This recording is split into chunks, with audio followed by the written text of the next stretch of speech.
Today we are talking about the holidays, talking about I don't know, all the stuff that comes up in the holidays, which is a lot. Yeah, it's more than I more than I care for.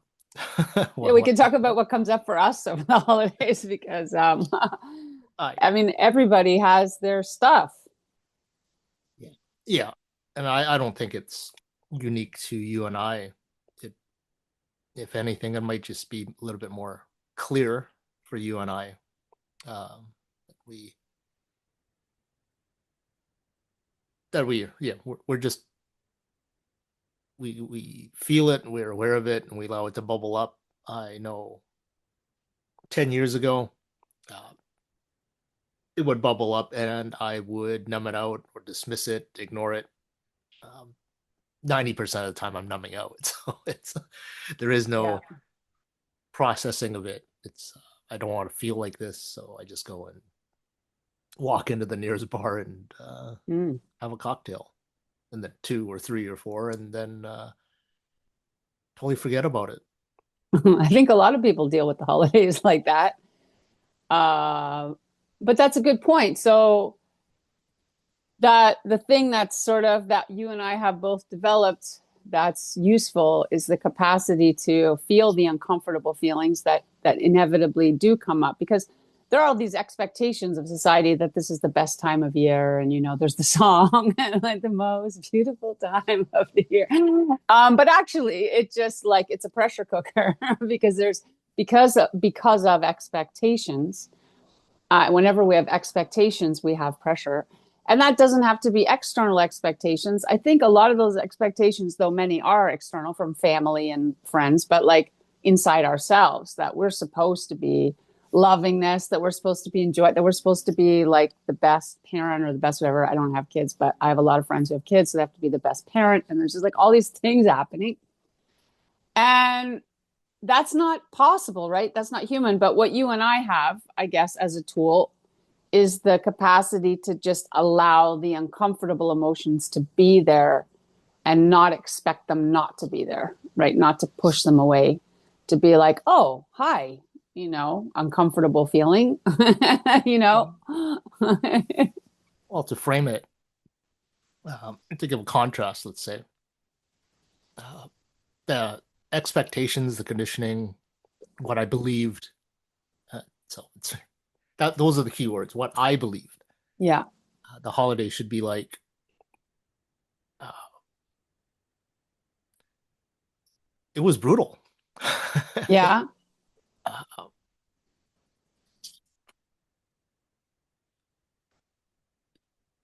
the optics of people going out shopping. Well, I'll just start with that. Just people going out shopping and getting gifts. So it's like, well, should I be uh, spending like that? Never Yeah. thought of it, but I remember I spent like $1,000 on Lego for all my nieces and nephews one year. Oh my God. Lucky nieces and nephews. So because I saw other people doing it, so yeah, it made sense just to go and spend to be with someone on like not to be alone during the holidays. That one comes up for me a lot because through choices I made, I've spent very few holidays or Christmases with a significant other. Hmm. I used to chase the snow, so during Christmas time, I would take off because I go if everyone else is celebrating Christmas and the mountains are empty, so I'm going to go snowboarding Practical. during the holidays, which that was a choice I made. I chased after what I loved, but at the same time, uh, not with anyone. So and then I'm watching the world come together. Christmas parties. I was a Mhm. solopreneur, uh, entrepreneur, so not invited to office parties or Christmas parties. And if Another I'm feeling. not dating someone or with someone, not invited into that world. So I was always wondering what that's like. And when I finally experienced one, it was like eye-opening. And then finally, uh, just that whole social aspect, going out and being with groups of friends at events, parties, all these things were foreign to me. Mm, So now this massive amount of comparisonitis happens where I'm going, oh, I should be like that. So now I'm forcing myself to morph myself into a form that I believed was mm, better. And then I had no guidelines whatsoever. mm, I'm just going off of, I don't like how this feels. So mm. I can either numb out or I can try to become that so I don't feel like this anymore. That's so profound. I think that's the core of the suffering over the holidays for most people is exactly what you just described. You know, that divide. Yeah. So that I know I was like that for a long, a long time. And it, my underlying invisible thread that weaves most of my stories that bubble up when I really go down to the root level of it. Mm-hmm. It's not good enough. You're not good enough. You're not doing enough. You're not good enough. Not good enough. Not good enough. So if you're not Yeah. happy, then you're doing something wrong. So it's not good enough. It's Yeah.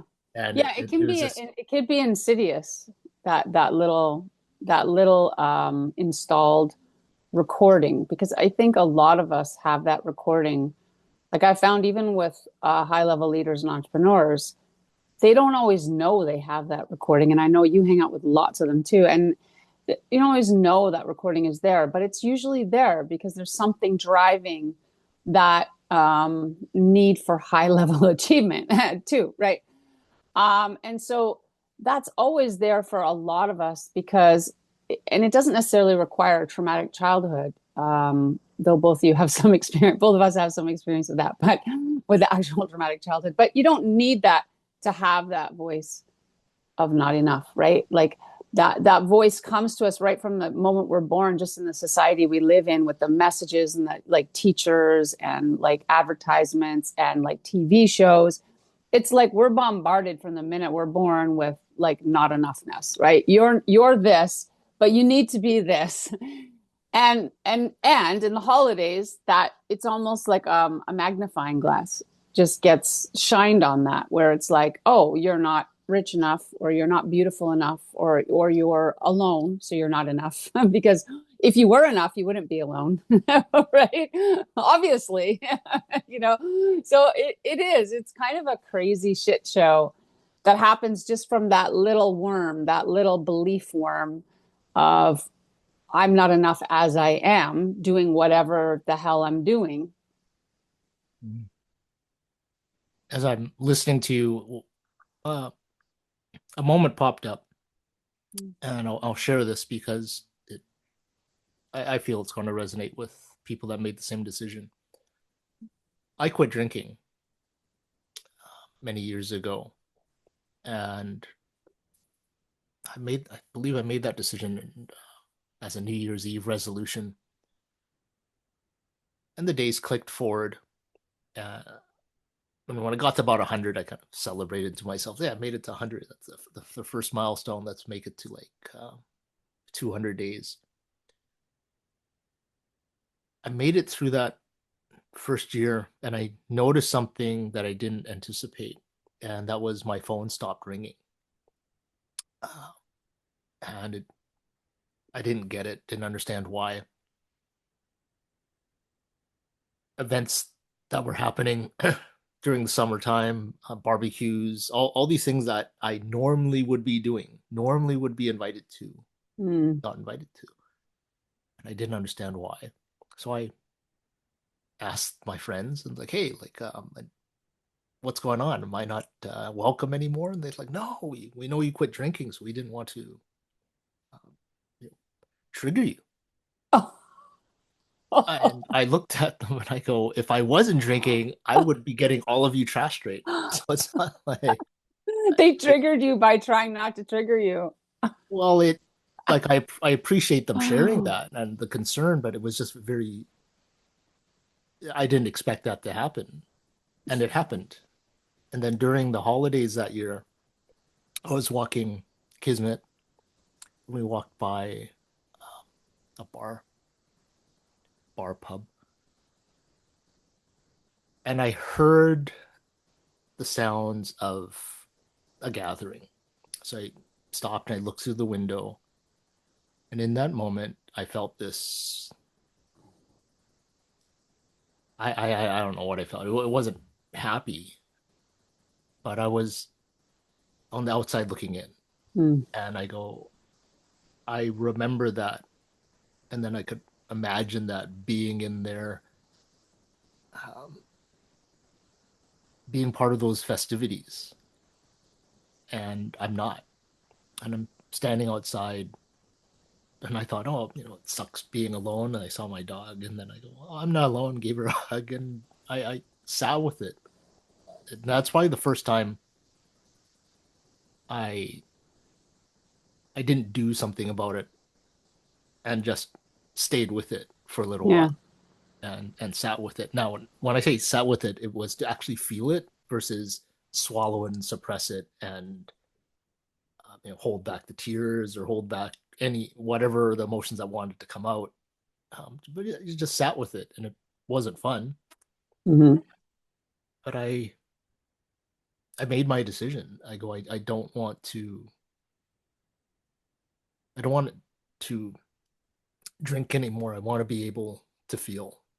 And I go, in order to feel, I I have to stay this path. And then I told myself, hey, we're almost to a year, almost to a year. Give myself credit, give myself a pat on the back, and we continued our walk. But every holiday season, that Mm. that moment comes back, and so part of me, uh, I don't know what that part of me wants, but it has changed over the Mm. years. So it became less and less of that longing, and now it's more of watching the scene, and whatever happens comes up. But that moment, it's it's resurfacing for a reason. Mm. Well, I mean, to be fair, I think that humans crave sociability as a natural part of being human. I mean, I think it is a normal thing to want to be part of a gathering or to want to connect with other humans. I mean, that's why you teach connection as like a core thing, Yeah, right? we are social creatures. Like we are social creatures, and I think it's harsh to judge ourselves, even like especially people in the spiritual path. I think there's a lot of spiritual gaslighting that happens where we're supposed to be all happy all by ourselves like all the time, and I think that's a bit ridiculous, to be honest with you. Even monks, I mean, I've traveled throughout Asia and studied with monks and nuns in meditation retreats, and they're all together all the time. Like they're not alone. You know what I mean? Like they have a high level of togetherness that's beyond even what most people can understand. Like the level of community support is intense and really loving, but intense, right? So so yeah, I think that we in the Western world especially put way too much emphasis on this idea of being good with just being alone and being happy alone and being, and I say that as someone who has spent a lot of time alone, like a lot of time, including a number of holidays. But yeah, one of the things, so I had a sort of, I've had a few hellish Christmases from that point of view. And one of them was when I was going through a divorce. I'd been married for 5 years, and it was a friendly divorce. It was a loving divorce, but it was still a divorce. And so I was now alone for Christmas in my new apartment. And it was pretty devastating because part of that marriage included an extended family that I'd never had. And so now I had lost this amazing extended family that I'd had. and I was just alone again. And it was so weird to go from having this amazing extended family, because my ex-husband was Laotian, and so his family was really big, and we would have these huge like Lao parties, like there was just like so much food and music, and it was just like, for me it was magic. And so after that ended and we just became friends, obviously it wasn't going to be like appropriate for me to go to the parties. And so like here I am now completely alone with none of that again, but now I'd been introduced to that. So it was kind of worse because, it's like give you something you always wanted and then it's gone. And I think that happens to people too, where it can be even more brutal if you've had it and it's taken away. And so the way that I dealt with it, because I was so crushingly depressed that year, um, was I decided because I was doing this experiment at the time called the Year of Giving Myself Away, which was like a year of volunteering, spending most of my time volunteering and just working enough to live. And so that was the beginning of that year that I started that experiment. So what I did was I was at this event and I thought, I've heard of people just like wrapping up presents from around their house and then handing them out on the street. And I thought, this is going to be something that could be fun. So I was at this event and I put my hand up and I said, hey guys, this is what I want to do. I'm feeling really kind of lonely. Does anyone else want to do this with me? And three other people came to me and we ended up creating this most magical thing where we grabbed all these things from around our house that were still good as new, but we just never used, or that someone had gifted to us and we wrapped them all up beautiful. And then we went out on the street and looked for people who kind of looked sad and handed them these gifts. And it was pure magic. Like it was amazing. And the amazing thing was the person would open the gift and they'd say, this is exactly what I need right now. And like we had people crying and like it was just so, yeah. So one of the things I did learn, there's two things there. One is that being with people does help. It doesn't have to be the people you thought you needed to be with. I think that's the message. It's like you thought you need to be with these people, but there are plenty of other perfectly good people that you can hang out with that are like needing to do something too. So like in a sense, because I wasn't with that family, I ended up creating a sort of temporary family. And that helped everyone. It helped the people who did the gifts with me because they were also alone. It helped all the people we gave the gifts to. I felt a million times better. I still felt sad. Like, I'm not going to pretend I didn't suddenly feel gloriously happy. I was still sad and crying a fair amount, but it still lifted my spirits and also reminded me, hey, there are all these people that are alone. Like some of those people were horribly alone and had really bad things happen. And so, yeah, so the thing that I learned from that was that even when we are feeling that loneliness, yeah, sure, we can be okay with that. And I could have just spent Christmas by myself. I've done it before, but there was something beautiful in creating something where there was a human connection, even if it was like not a deep connection. It's not like we didn't hang out after that all the time or anything. It was just like a one-off thing. That's beautiful. Yeah, I never considered to.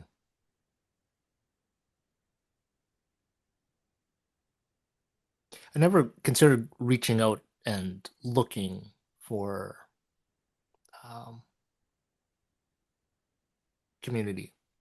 That's the way. That's the word I'll use. Looking for Mm. community, or community just being, you know, the other little small pockets and groups of the 8 billion people on this planet, right? So it's not like I'm alone on this planet. There's 8 other Yeah, good billion luck people out trying. there, and that is something that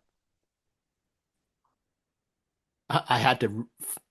I forced myself to acknowledge. It's like you're not alone. There's 8 billion people outside that door, so you're not alone. Um, if you're choosing not to interact, that's okay too. Yeah. That's okay too. It I did have mass amounts of stories running that it's not okay. But then I go, why isn't it okay? It's just, and again, the holidays come up. For the longest time, I felt there's something wrong with me because you it's the optics of it again, couples walking hand in hand, groups of people, and here I am just observing all of this and not being a part of it. So the experience I might have experienced in the past, but then it fades. Uh, Yeah. so now it's like, okay, so what does that feel like? I don't even remember what this is like. And now it's the images of almost desperation to Mm. no, desperate. No, I don't like that. It I'm being shown you're flailing around treading water, trying not to get pulled under, and I going to guess the water represents depression, Mm. and you're just floating on the surface of it, and the optics of this just another little current that just wants to pull you under, and I'm flailing because I don't want to go under. Yeah. But what is that? I mean, I think we should look at that because I struggle with depression all my life, but I don't really like the word depression because for me, I think anything we give a label to, like a category like that, it's very wide ranging, right? What we call depression, Yep. and it can give the idea that it's an actual thing because there's something underneath depression. There are things Yeah. underneath depression. Like for me, like my lifelong struggle with depression was created from a childhood where I learned that I wasn't safe, I wasn't loved, and I wasn't enough, right? And then that created these installed feelings that I got used to feeling in my identity and during my childhood that you could now call depression in adulthood. So like during my childhood, my general everyday feeling was you're not safe, you're not loved, you're not enough. So then as an adult, of course, that's my home. That's the home that got created when I was a child, my feeling home. So I kept returning to it throughout my life. And people call that depression. It's very unpleasant. I know it is. I've sat with it like hundreds of hours to know what it Mhm. feels like and to process it. Yeah. I'm just And wondering about your your oh, your thoughts on that. no, you're correct. Depression is more of a state. If I have to go, depression isn't a feeling. It's depression's not an emotion. So if I rewound it a few minutes, it would be sadness, um, loneliness, longing,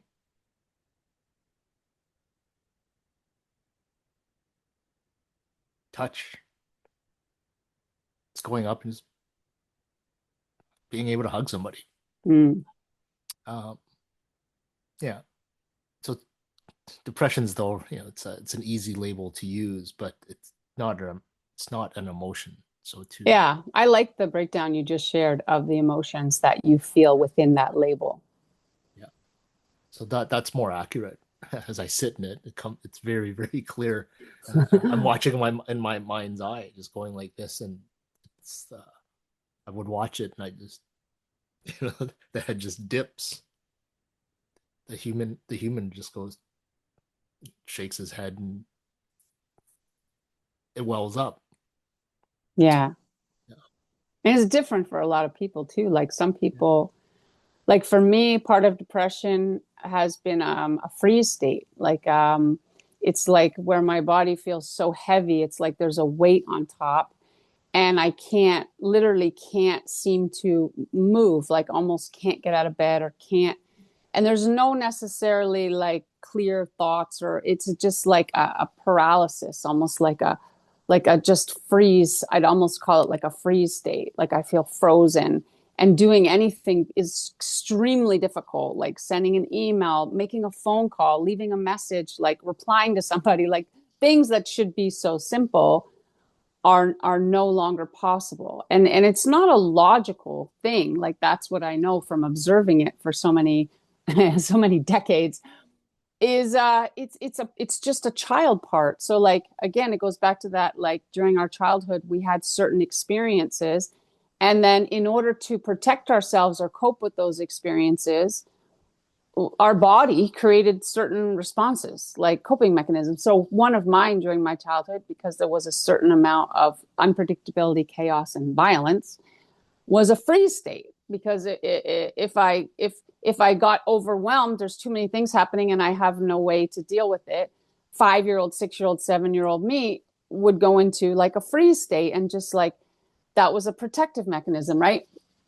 And so the problem with those things, of course, is that when we're an adult, those mechanisms are still automatically there in our body and we have to rewire them. Like unless we want to keep them. Like we can keep them, but if we don't want to keep them, we have to rewire them.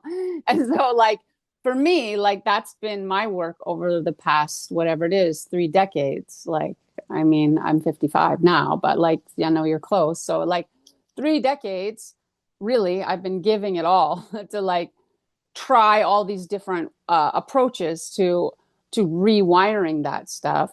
And I mean, I would say that I have improved it about 75%, which I think is pretty phenomenal. I have about 25% left of still struggling with those patterns. But the funny thing is now I have the awareness, the same thing that you have, where I can just observe it. And also I have the awareness that it's not a problem.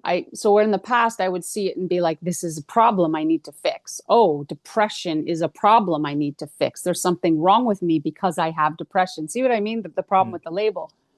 Now I'm more like, oh, part of my human is sad. Oh, some part of my human is angry. Some part of my human feels frozen right now.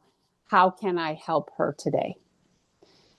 And there's no fixing it. Now it's just loving. I'm just going to love those parts of myself that are struggling. And what's the big deal? Like if that part of me is in a freeze state and struggles throughout the morning, it's no big deal now because I'm like, okay, well, what do you need? Like, hey, you want to rest? You can rest some more. Like life's an adventure. It's an experience. You don't need to achieve anything. What do you need? All Yeah. right. So yeah, I think it is. I think that perspective, how we look at things, like learning how to, like my method, obviously, third person method is one way, but there are lots of meditation is another way because it allows you to rise. But anything that allows you to sort of step back from those feelings and see them from outside or see them from above, that allows us. And you and your spaceship, well, you know, it's I'll speak to what you just said as I'm having conversations with people, and they're saying, "Do we should I just observe where I'm at?" And I go, "Well, yes and no." I The way I guide people is not to observe the emotion, but to be aware that the emotion is here and to stand with it, not stand beside it, stand with it, because we're not wanting to separate or isolate ourselves over here and then have the emotion over here. It's to actually feel. Mm. And when you said those moments of depression, and you described it, I go, I get it. I've been through it too, where it feels like a big heavy fog that sits on top of you. I didn't know what to do back then. Now, similar to what you just said, I would go, "Hey Winston, what's going on?" And the visual is very clear now, where it's like I am observing myself as uh, someone that just wants some empathy and compassion, and go, do you want to go walk the dog? And it's also like, yeah, let's go walk the dog. And then, you go walk the dog, and you're outside, and you're you're just changing the environment. But to go back to it, it's not to say, going back to the holiday season, it's to sit with these emotions that come up. And at first, when we're not used to it, it can be very difficult. And we can do it, and we can regulate it just in small doses, very similar to like dipping yourself in a cold bath. You're not just gonna go and jump into it. It's gonna shock you. But, dip your little toe into it, and like, okay, that's enough. So, and then it's a little bit more, a little bit more, a little bit more. And as we uh, get used to it, to get used to feeling it, then we can immerse ourselves more and more until we're completely immersed into the emotion and understand that um, we're human. We're supposed to feel. And when speaking for myself, when I allowed myself to feel, I realized that feeling these, I label them as dark emotions, just to speak to a whole spectrum. Mm. They're they're they're not all that bad in the sense that they're, I imagine, oh my god, if I felt this, then this is going to happen, and then it didn't, and then it's like, oh, okay, well, that my I completely overinflated what this experience was going to be. But if it's sadness, then I let the sadness go. Tears may come, they may not come, and then it dissipates, and then then I move on. There's no need to sit there and stay static in that space. It's like, okay, I did what I needed to do. Sadness came. Yeah, let's go get a donut. Or let's go look at the mountains. Let's go play in the snow. Whatever it is Mhm. to move on from that. I That's love that. I mean, because I like, even though I say step outside or whatever, if you're still with it, like in my method, you're with the feelings as a friend, like as a loving friend. So you're still with them. You're just not in them completely, like identified with them, which is a different thing. And I know you're not talking about that, but people might not understand the difference. Because if I'm identified with my pain, I am sad, I am angry, it can be very hard to sit with that. It can be very hard to process it. But if I am sitting with that as a friend and I'm putting my arms around that part, I'm just like sitting with that sadness as a friend, then it's like giving love to that feeling. And it sort of like does what you say, which is like the waves can just pass through. The waves can, what that looks like is suddenly you'll just change into wanting to do something different. You'll be like feeling really stuck, and then if you're sitting with it giving love like you're doing, then the wave will pass through, and then you'll be like, okay, now what? Like, oh, let's get up. Oh, let's take a walk. Oh, let's take a shower. Let's, you know, get a croissant or something. In my case, like it'll shift. Like that's what people don't understand. As you said, like the feelings shift. Like they're not permanent. Like it can feel. That's the problem with words like depression, is it can feel like a permanent thing. Whereas in my experience with like spending hundreds and hundreds of hours in meditation with feelings, is they constantly shift. They shift in different directions in little ways, just like waves. And there is no set feeling called depression. There is like all these different feelings in our body that are moving all the time, and we give them labels. Even sadness is not a real thing. Like sadness, anger, like all these things that we call emotions are just sensations in our body that we've given a label to. And it's useful. It's totally useful. I'm just saying that, like, I know, like, I don't know if I'm sure you've had the experience where you're going deep into the center of an emotion, and then you realize it's just gone. Like there's nothing there. It's just, and there's no name for these things. It's just like, I call it like the void, or like the space of being. It's just like, I call it the space usually. And in that space, uh, none of those words exist. Like that, there's no names for things. So like these are sensations in our body that we are giving meaning to it. That's where I'm trying to go with this. That's where I'm trying to go with this. We're getting these sensations, and they can be horrible sensations, but we are giving them a meaning. And that's where we have power. That's where we can begin to make shifts. Because if we say, oh, this feeling means I'm broken, this feeling means I'm alone at Christmas, for example, like that's how I felt, is like this feeling means, like, because I would hear the Christmas songs and see all the couples and stuff too, but the feeling was the problem, because I would feel horrible, and then I would hate myself for feeling horrible. I don't know how to explain it, but it was like the horrible feeling became a reason to feel more horrible. So it was like there was a story I had about this heavy feeling, meaning that there's something deeply wrong with me. And that would take me even darker. So what was interesting was, even when I still had the exact same feeling, but I created a different story about it, I felt a lot better. Like, so I'm just saying that we also, because these things are just sensations, they're feelings, we are also able to play with the definition of like what those mean, that allows us to move forward, if that makes sense. Well, I'll take that one step further and I'll share a story that happened yesterday Okay. where I agree with you. As I listened to you and you were saying we put labels on these feelings. What happens when we don't label the feelings and there are these sensations that we just notice? What happens then? Mm. So yesterday was my guide, my good friend Feather. It was her birthday, and I haven't spoken to her in a couple of years now.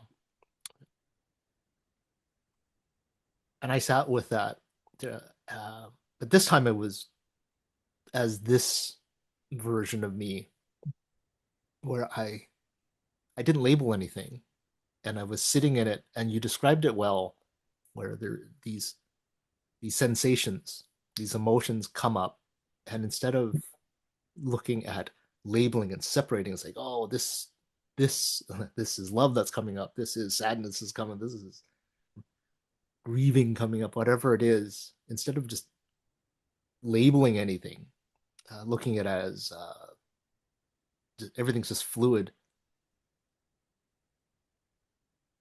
it was just coming and blending in. So I would sit there and I would think about how we met, what, 9 years ago, who I was, and then feeling lost would come up, and then I remember the gratitude I had, that I felt she was the first person I've ever believed or I ever felt that saw me as who I was, as I was, and accepted me as that, and that meant a lot. And then the Mm. gratitude came in, so that came in and then filled up my cup. And then as I went through this relationship, as a guide, as a student, as friends, and that we conversations, these sensations just started blending in. It's like a current that comes in, then it went that way, and then one comes in and went this way. And I'm just aware that they're coming, and they're what I'm being shown is, imagine they're just different colors of light, and then this blue and green and yellow and pink or Mm. whatever it is, and they're just blending. There's no right, there's no wrong, and I just sat there in that space, feeling all of it, and it took a lot of work to get here, but to be feeling all of this and blending it together. So now it's like, what's it like to feel happy and sad at the same time? It's right? And Versus splitting it. there are people who think that you can't feel happy and sad at the same time, or that there's this saying that you can't feel like grateful and angry at the same time. And that's simply not true. You can totally feel multiple things at the same time. Like you can totally feel happy and sad at the same time. Yeah, You can totally feel angry and grateful at the same time, you yeah. know. So it's not like, like these two balls. It's not like they can't push the emotions aren't solid. They're it's energetic, so they can blend together. And when we slap a label onto it to try and define it, we might put some mental construct around it. Then we think that we can't push them together. But what happens if we just let them be, leave them Mm. alone, and just feel, and to be able to walk and feel and think and bring up more stuff and feel, and everything's just kind of it's like what I'm being shown, like I'm a Vitamix, right? Just throwing stuff in and blending it all together and just holding that space. And at the end of it, it's just, this little volcano of emotion happened. Mhm. But I'm glad it happened. I got to feel all this stuff, and at the end, smiled and just sent a little wish off to to the field with the hope that she receives it. So it's, and then at the end of that, there was no residue left because I wasn't trying to stop it or push against it or resist it. It was just happening, Mm.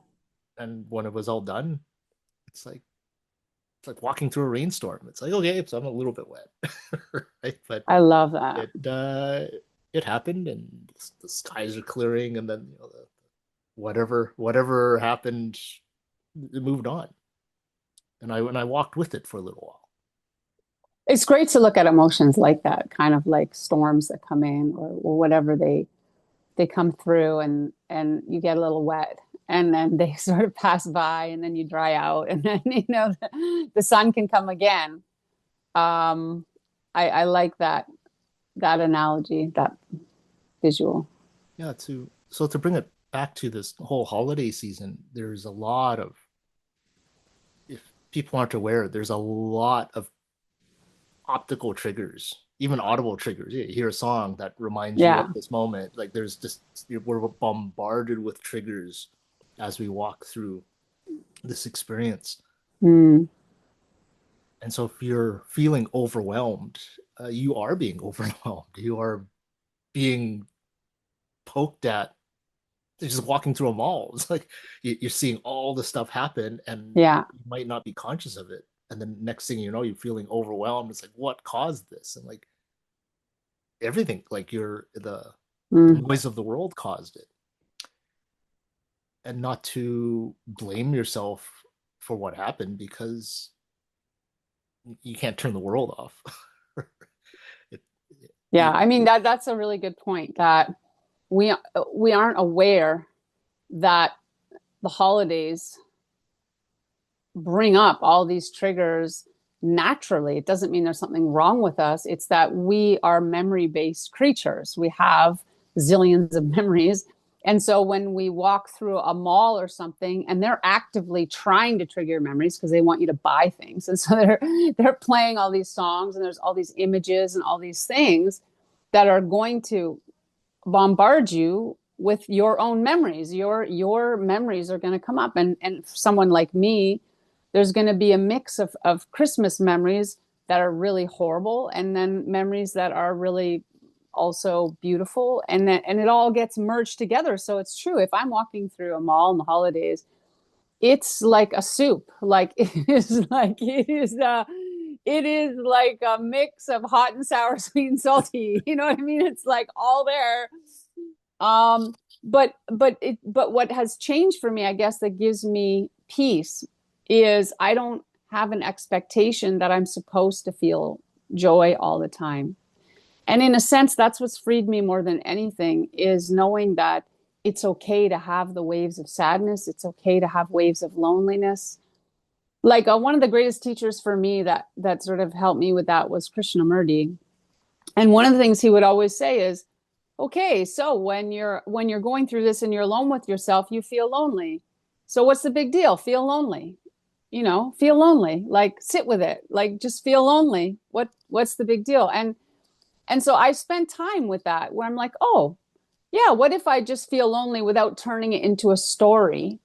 Because that's the thing, right? If I feel lonely and then I turn it into a story, and that means this, that means this, that means this, then I'm going to drown. But if I just feel the loneliness and I don't create a story about it, I'm just like, oh, this feels kind of heavy. There's this energy and I'm getting these thoughts. I'm feeling these thoughts. I'm noticing these thoughts. Okay. I'm still fine. Like nothing bad's happening really. It's just a storm going on inside me. Right. So yeah, I think that it's really through the holidays, we need those, they are self-awareness tools. Like, because it's one thing to say, hey, like we should just feel our feelings and it's okay. But you and I both know how hard that is. Like we've spent a lot of time working on learning how to do that. It's very difficult. But one of the things I often joke about too to my clients is like, hey, your spirit and human body, you came here to feel the shit show of emotions. Like you came to earth because you wanted to feel the full wildness of emotions. You wanted the roller coaster ride of duality. You wanted like the highs and lows. you wanted that, and then you came here, and then you like want to go back, like you want it to all be gone, and you just want to be pure spirit again, where everything's like perfect all the time. It's like that's kind of a joke. Like you came here, it's like going on a roller coaster and then saying I want off. You know what I mean? Yeah. It's we came here for the roller coaster, and that doesn't mean we're not allowed to have things be calm. It doesn't mean we're not allowed to like create an environment for ourselves or choose. Like people go to a roller coaster park. Not everyone goes on the roller coaster. Some people just like to sit and watch other people go on roller coasters. And that's fine. You know, I'm more like that these days. I'd like to sit down and watch other people go on roller coasters. But like that's the world that we came into, you know? And I do want to uh, point out to people that are listening, the suggestion to feel the sensations that come up. If it feels overwhelming, then step out. It's like for me to calmly say, oh yeah, it's easy to just sit there and feel the blend of all these emotions. That's like 15 years worth of work to get there. it it's not to go and when you're first stepping into your journey to just jump off into the deep end. We, as I said, it's like imagine it's like a hot tub or a cold bath where you're easing yourself into it. And to use your analogy of roller coaster, yes, the roller coaster analogy is great. The part that people might not be aware of is you can pause the emotional roller coaster and then That's true. go, okay, I'm getting out of the car now. Like this I don't like the dip that's coming up. Okay, I'm gonna pause there and step out, and I can come back to it. It that does take a little bit of work to to make that pause, but it can be done. So it's not sitting in it and be so overwhelmed that now you're under and you're over capacity and you don't know what to do. The suggestion is definitely not to go there, but to start easing yourself in and not to avoid what comes up, to say, oh, I don't want to feel this. Just, just even when that trigger, not just trigger, that decision comes up, I don't want to feel this. When I listen to people say that and I go, why? Not why don't you? It's just why? And sit with that. Just sit with that question. It's like, well, I don't like how it's going to feel. It's like, okay. And don't need to even go beyond that. Okay, that's just the first step. And then next time it comes up, it's like, I don't like how it's going to feel. It's like, what do you think is going to happen? And so you take the next little baby step, and then eventually you will see that whatever the story is, it just starts unweaving itself. And then you can go, okay, now that I've taken 100 little baby steps, I'm over here. Let's see what happens. Yeah, I think that it's inquiry, like sort of like personal inquiry. Um, is that you start with little questions, and just like whenever you're feeling something, you ask these little questions about it. Which, like going back to the holidays, if somebody is getting overwhelmed, right? Like when I get overwhelmed, if I'm walking through a Christmas type thing and I start feeling loneliness or something, I'll do the same thing. I'll be like, oh, what is this? Will be my first question. I'll be like, oh, what is this? What is this I'm feeling? And be like, oh, there's sort of a sadness. There's a sadness. I'll be like, oh, there's a sadness. Okay, hello, sadness. Oh, why are you sad? And so it'll be like inquiry, it'd be like, which is sort of what you're doing there. It's like, why are you sad? Or why is it dangerous to feel sadness? Or like, why is it dangerous to feel? Like whatever it is. Yeah, if someone needs a visual frame, it's to just inquire, like to a child. It's like, how are you feeling? It's like, not good. But instead of prying, because that's like, thanks for sharing that with me, right? That's perfect. You answered me versus ignore it or dismiss the question. Great, we have progress. The when I was listening to the when I'm at a family extended family gathering, it's or with at a friends gathering, the typical question that comes to me is, "Hey, so you seeing anybody?" Yeah. And I think in the all single people are asked that at Christmas, by the way. yeah, so in the past, it would trigger a whole bunch of uh, guilt and shame that I'm not. So now it's like, yeah, I see a lot of people. It's like, what do you mean? It's like, well, I see you, I'm seeing them. I see a lot. Take the question literally, right? I see lots of people. I'm happy that I have great eyes, but it's to get to a point where the questions can come, the emotions can come, and to be able not to be able to just dissipate the sensations and feel them. The more we can feel, the more capacity we have to feel.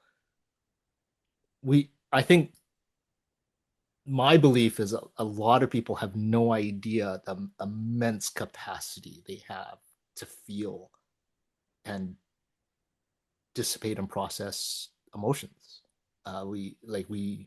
I limited myself because I was scared of feeling. Now that I've done so much work to feel, it's like the capacity to feel in this beautiful human body is massive, massive, massive, massive, massive.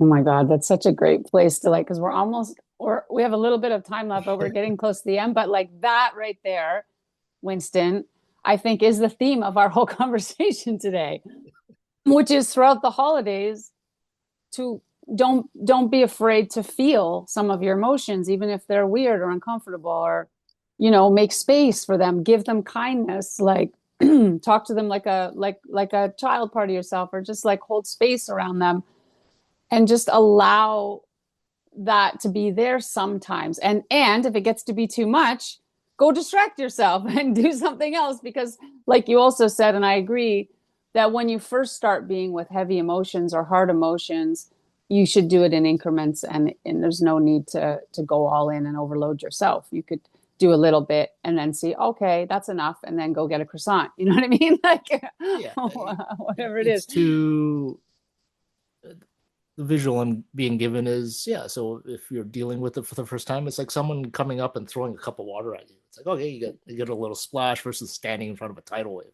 Mm, It's just you're not you get to the point where you can go surf the tidal wave, but right now it's like, so you stand there and someone, okay, ready with a cup of cold water, then cup to a two cups to a bucket to a big bucket, and then you move towards jumping into the cold ocean, go ride the wave, and to yeah. see things differently. But we don't start at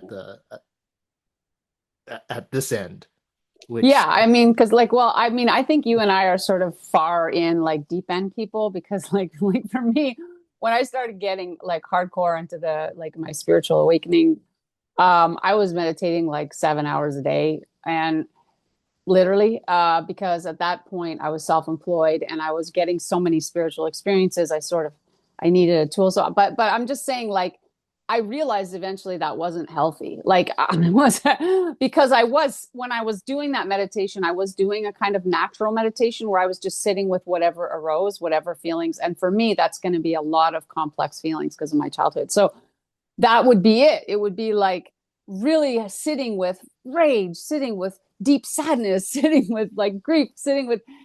And after 7 hours of that, I was married at the time. Like my husband would come home and have to like, I would have like tears on my, like, he'd have to take me for a walk into the light. He'd be like, okay, let's go for a walk in the sunlight. Like, this is not looking healthy. Cause he was a meditator too. I was very lucky. We were both on that path. And he was like, I don't think you should be meditating like 7 hours a day. So like, in a sense, there was a lot of progress, because one thing I did learn from that was that it was safe, that I wasn't going to die, right? That I could go deep into these feelings and I would be fine on the other side. Like, they were just feelings. But on the other end, I also began to realize, there's also beauty in just when those feelings are intense, go walk in the sunlight. Like, go like let in the good things. I think that's a good place to begin closing, is like when things start feeling dark, go do something else that feels better. Like if walking in the mall feels sad, go somewhere else that feels better. Like use the power of your two yeah. feet, Uh, I want to I want to clarify that if the feelings come up, do something else, not to distract yourself. Mm. But when you say, if I'm in the mall and I'm feeling sad, then change your space. Like move Yeah, from this space, conscious. yeah, to another Yeah, physical space. Like go into the coffee shop.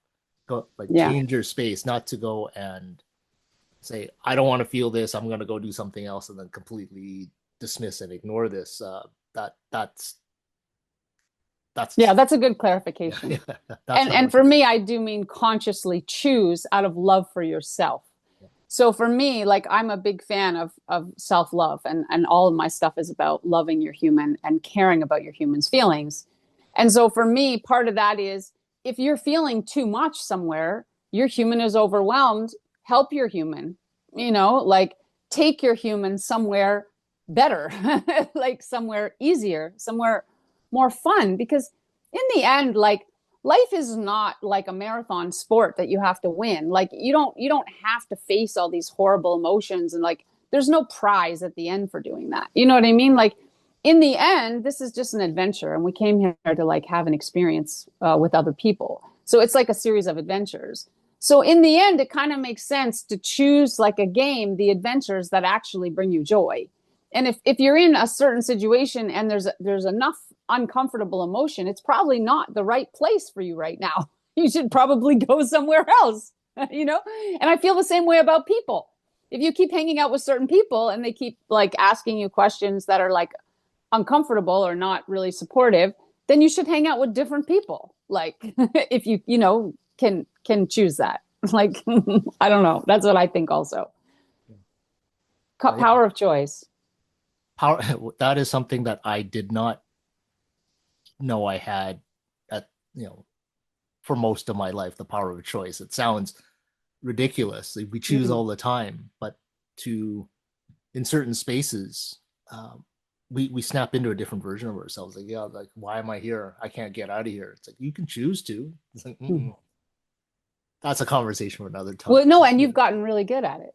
Yeah, and to yeah, that is a conversation for another time. We should talk about that another time. But But I forever. think in closing, it's a great thing for you to share, just like how hard it used to be and how good you are at it now. And so just showing we'll have that capacity. We develop and build the capacity to become aware and choose. Um, and as always, I stand in front of you as proof that it's possible. Not to say that I'm better than you. I used to very much be you, and with enough work, uh, make changes and shifts. And now I have the ability to choose a little bit more clearly, and the experience changes in ways that I couldn't have imagined.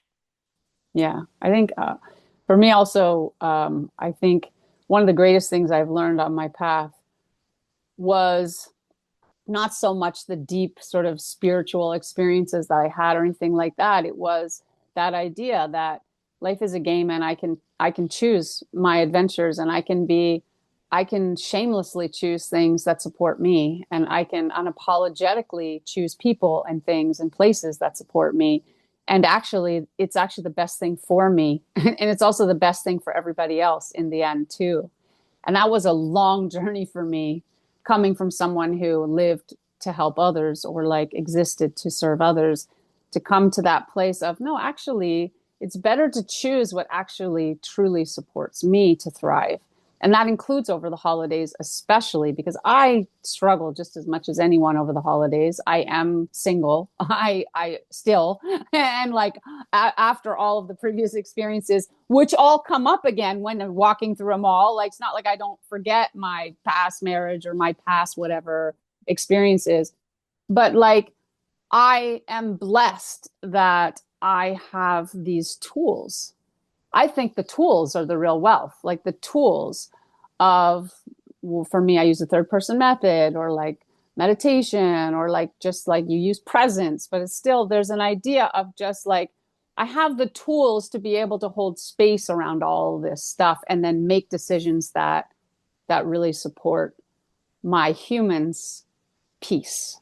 and happiness, which I think is that's part of the journey. I don't think anyone just arrives there.